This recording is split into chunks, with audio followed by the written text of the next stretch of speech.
Hello intentional woman, welcome back to my channel. My name is Ayanime. Let's jump right into today's video. And I breathe. Before we go into the video, I would like to add that following these rules is not going to make your dating life exciting.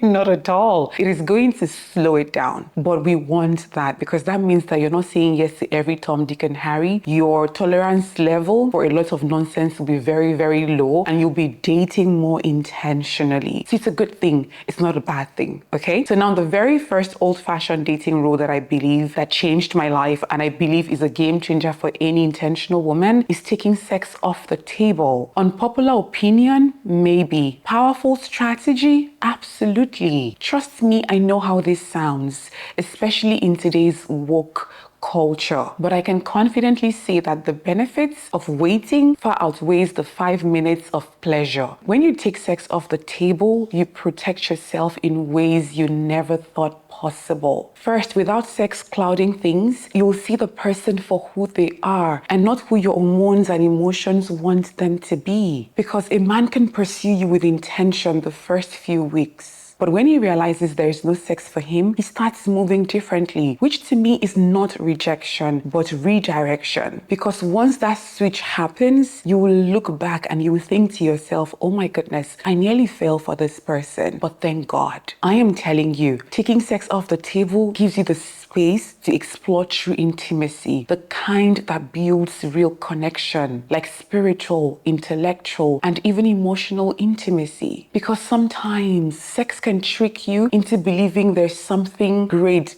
between you and this person, but in reality all you have going for you is the sex. And once you take it off the table, you realize that the relationship feels empty. In previous videos I went into detail about the full benefits you get when you take sex off the table, things like self-discipline, self-worth, self-esteem, and even your relationship with God improving. I'll link it in the description. Let me tell you, there was a time I used to explain and even defend my decision to not have sex before marriage, but not anymore really. And yes, I have heard it all. Trust me. Men have said to me, don't you get horny? No man will ever agree to that. We're men, we have needs. How will I even know you're good in bed?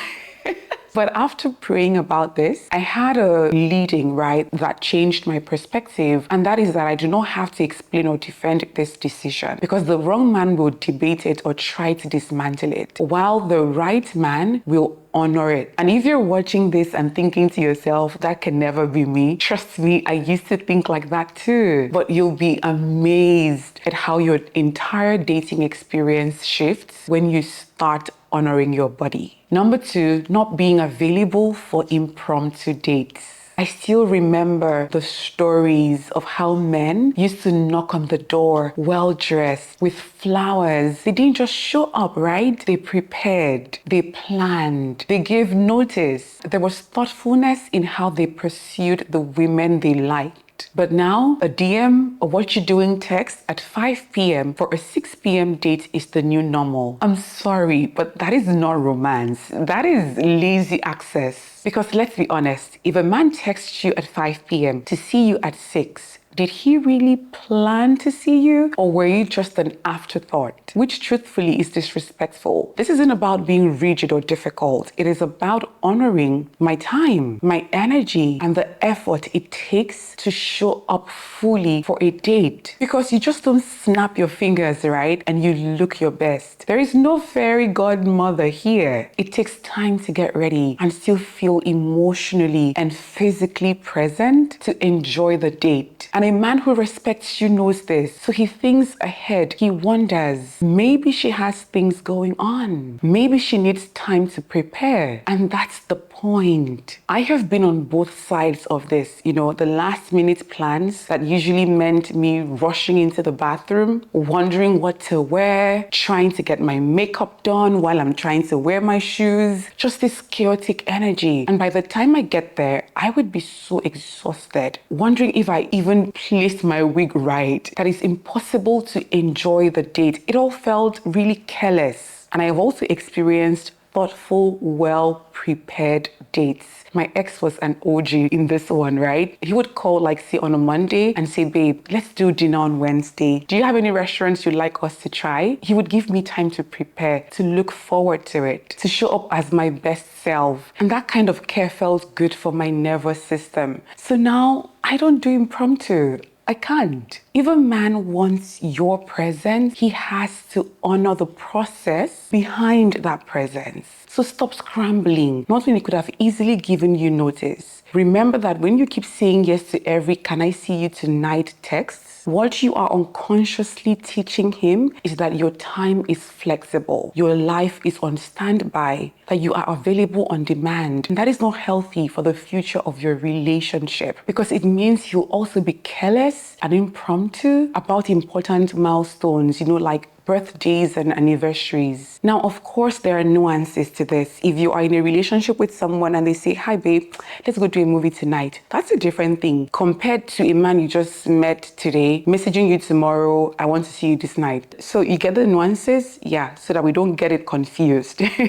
And if you ever find yourself tempted to say yes out of boredom or loneliness, pick up a nail file, moisturize your skin, do your edges, text a friend, stay booked and busy. And speaking of lazy access, that brings me to number 3, not going to a man's house for a first date, or any date really. Honestly, if a man invites you to his house on a first date, right, you should be asking why. What exactly is happening in your house? Are you hosting a naming ceremony for your fridge, for your microwave? Because unless you're doing something monumental, I don't see why I'm coming over. Going to a man's house for a first date opens the door to too many things, none of which are good. First, it's beyond low effort. It shows a complete lack of planning or intention. Second, it's a safety concern.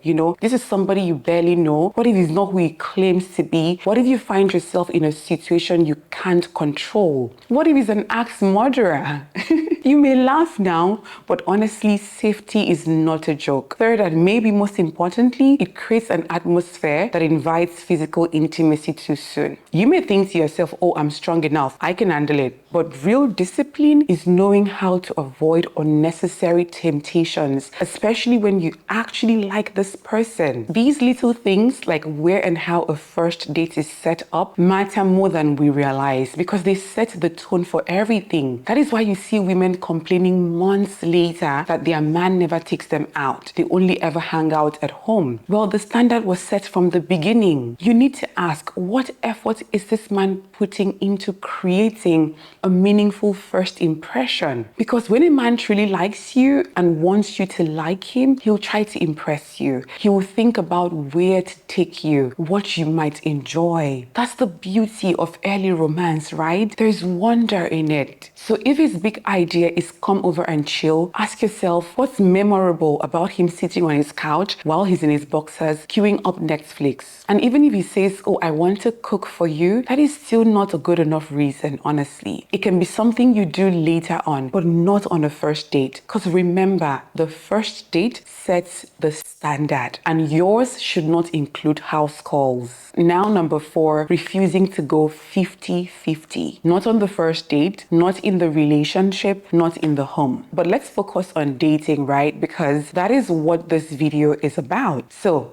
a man sees me, and says to me, you're beautiful, I like you, I'd love to take you out for dinner. And I show up, which, let's agree, is expensive to do. Then he expects me to go half-size on the bill? Absolutely not. That has never happened to me, and it never will. I am not saying that to be arrogant or that I am forcing it on a man. I am saying that because of the etiquette rule that we all know, which is whoever initiates the date pays. Now, because I'm never going to ask a man out, right? So it just goes to show that he's going to pay. naturally. And on a deeper level, honestly, I think something in me would shrivel up and die, right, if I had to pay on a date. I remember telling my ex this and he laughed so hard. I was raised and I have continuously experienced a more traditional, old-fashioned dynamic, right, where a man provides. He doesn't necessarily have to provide everything, and it's not always about money, but he does. And one of the simplest ways to demonstrate that effort is paying on a first date. You have to know that these days it is very common for men to rotate multiple women at once. So to reduce dating costs, right, they turn it into a series of low effort, low cost hangouts where stuff like 50-50 comes into play. I refuse to be a part of that. That is why I have made entering my life costly, because when a man knows it takes something to access you, he thinks more deeply about how he shows up. And this is something a man told me. And just to be clear, I am not asking for anything I don't also bring, because when I show up for a date, I come correct. I come beautiful, present, vibrant, and ready to engage, making it worth your time. Yes, it sounds old-fashioned, but I love it. That is the energy I choose to align with. And to be honest, I'm also grateful to be Nigerian, because culturally, many Nigerian men take pride in spoiling a woman, especially on dates. That is why this new trend of let's split it or she offered to pay, so I said yes, is really foreign to me. Even my male friends don't let me pay, because even the idea is an insult to them. Then my romantic interests would make me go 50-50. Nah, I cannot and I will not. I definitely cannot be with a man who doesn't think I'm worthy of a plate of food. And besides, I think women always lose when they go 50-50. Number 5, refusing to do situationships, textationships, or talking stage. You see all that mess of being with someone who just says, let's go with the flow. Let's just be friends with benefits. Or I like you, but I'm not ready, so let's just blah, blah, blah. I'm not interested. You see all of that mess of being with someone who is emotionally unavailable, still entangled with his ex, recently divorced, co-parenting, but still sharing emotions and body flutes. I'm not interested. I am not here to audition to be one of many, and neither should you. At this stage of my life, I require clarity, emotional maturity, exclusivity, and intention. Or you don't come into my life at all. I remember when someone in the community asked me to do a video on situationships. I don't know what angle she was referring to, but I honestly couldn't relate. I couldn't even see how it would add value to the intentional women in this community. Okay, maybe I should have said don't be in a situationship, but do we really have to talk about it? I would say by now we have established that, because it means putting your life on hold, staying in an emotional limbo, waiting for a man to figure out what he wants. God forbid. Maybe my younger self might have understood it, but this version of me, absolutely not. It even reminds me of a story my sister told me. You know, she said she came across a video where a girl said she was trying to explain talking stage to her mom, and the mom said that we're all possessed, I'd be under a spell. And honestly, I agree with that girl's mom. And talking about talking stage, yes, you should definitely get to know someone, but please have a time limit. Don't spend a month, 2 months, 3 months doing the talking stage, getting to know. No. That is just ridiculous. And to be honest, you really do not know somebody until you are in a relationship with them. So if you like him and he asks you out, say yes. Still have your boundaries, of course, but trust me, inside the relationship, you'll know what you're dealing with. And that is why you have to take sex off the table, so you can figure that out first. Number 6, saying a loud no to dating potential. So physics define potential energy as the energy an object has at rest. You know, that means the object is not moving, not doing anything, just existing. And that is exactly why I cannot date potential energy, and why you shouldn't either. You shouldn't be with someone whose life path you can't see clearly. No evident ambition, no visible values, and no day-to-day systems, right, that shows how he plans to get to where he claims he's going to. This is where you will hear things like, just be with me. I promise you, in the next 3 years, I am going to blow. No. But every morning he wakes up, scrolls through his phone, eats, naps, lounges, and repeats. No, that is not happening. That is not ambition. That is not motion. And I am not interested, and neither should you. I am also not interested in the kind of potential where women tell themselves he'll change after marriage or he'll calm down when he becomes a father. Huh? That is fantasy. Marriage is not a reform school. What you should look for is kinetic energy, which is energy of an object in motion. We're going scientific today. I want to see what you're doing, not what you say you'll do. Even if you're not yet where you want to be, I should be able to see a path that will take you there. And I'll give you an example. A man in medical school, if he's diligent, right, focused and consistent, that is a clear career trajectory I can respect. A man who's moving, growing, evolving, but in positive ways. That is what I'm drawn to. Honestly, I have worked too hard to be with somebody who is lying down talking about big dreams while he refuses to do the work. Building is hard work, but it is necessary work. No. I date kinetic energy or I don't date at all. And you should start dating kinetic energy too. Number 7, never ever asking, what are we? My darling, if you have to ask, 9 times out of 10, you already know the answer. Mixed signals is answer. It is a form of emotional laziness, but it is answer all the same. And I will not participate in that. If a man is giving you mixed signals, is essentially telling you, I don't like you that much. Any man who walks into my life and brings confusion, anxiety, second guessing, turning me into a detective, trying to decipher his intentions, is simply not my man. I am 33. I don't have the time, energy, or emotional bandwidth for that kind of mental gymnastics. I will never ask a man, what are we? Our mothers never did. When I was home last year, I remember talking to my mom and her friends, and they told me how they gave their husband's ultimatum. They were not clingy or needy. They just told him what they wanted. My mom in particular said she went to my dad and said to him, I have somebody who has come to ask for my hand in marriage.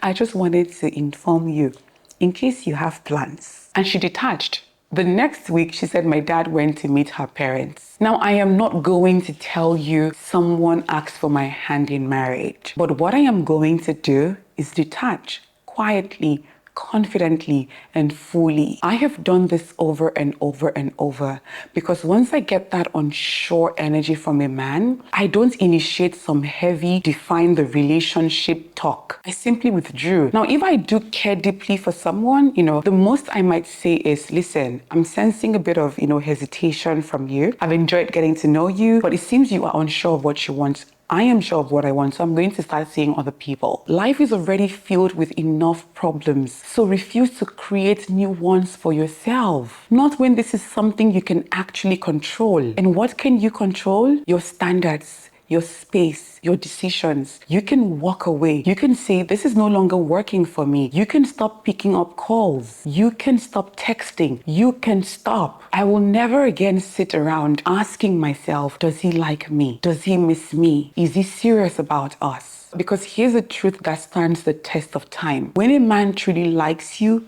you will know. When he doesn't, you'll be confused. Number 8, not shooting your shot.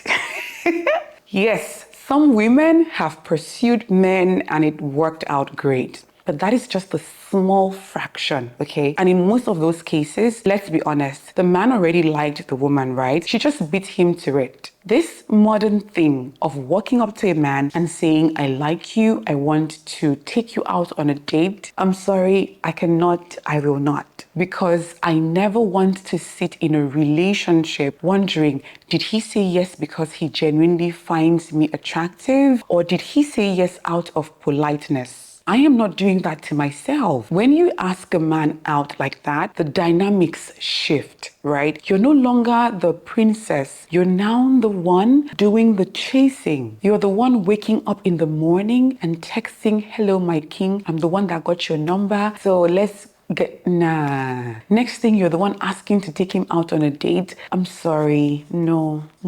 I cannot shoot any shot. Any shot that is being shot or will be shot cannot be me shooting it. he has to pursue me. Now, of course, I'm not saying you should act cold. There are feminine ways of showing interest, eye contact, a soft smile, maybe light touch during conversation. These things work. They signal openness without you having to take on that masculine pursuit energy. So to walk up to a man and say, I like you, bah.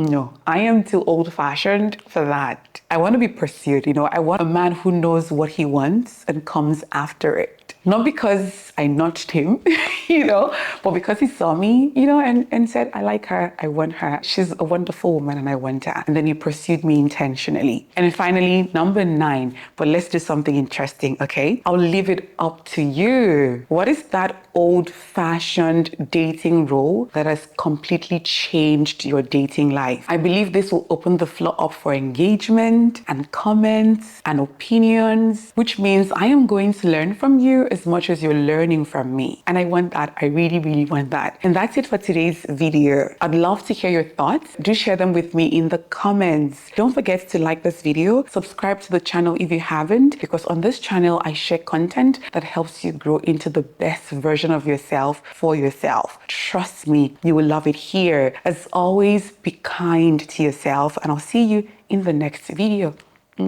Bye.